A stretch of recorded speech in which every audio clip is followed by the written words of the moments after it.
فاصبر، بس اے نبی صلی اللہ علیہ وسلم آپ صبر کیجئے.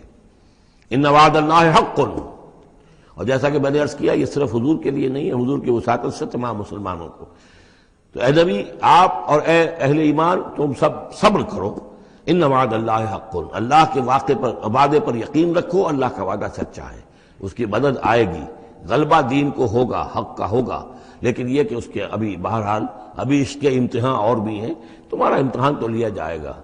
احسب الناس ان یترکوا ان یقولوا آمنا وهم لا یفتنون. پھر سورہ بقرہ کی وہ آیت ذہن میں لائیے، وَلَنَبْلُوَنَّكُمْ بِشَيْءٍ مِّنَ الْخَوْفِ وَالْجُوعِ وَنَقْصٍ مِّنَ الْأَمْوَالِ وَالْأَنفُسِ وَالثَّمَرَاتِ.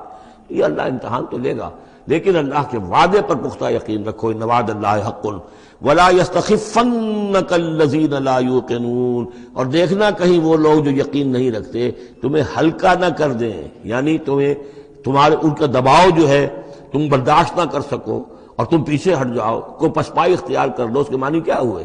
بڑے بودے نکلے، بڑے کمزور نکلے. دیکھنا کہیں ایسا نہ ہو کہ یہ تمہارے دشمن، یہ مشرک، یہ کافر جو دباؤ ڈال رہے ہیں، کہیں تمہارا بودا پن ظاہر ہو جائے اور وہ تمہیں ہلکا کر کے رکھ دیں. اس کی بجائے جمے رہو، ڈٹے رہو، کوہ ہمالیہ کی طرح کھڑے رہو، اور اللہ تعالیٰ کے دین کے لیے جو تن من دھن لگا رہے ہو اسی طریقے سے لگاتے رہو. بالآخر اللہ تعالیٰ تمہیں نجات دے گا، دنیا میں بھی آخرت میں بھی.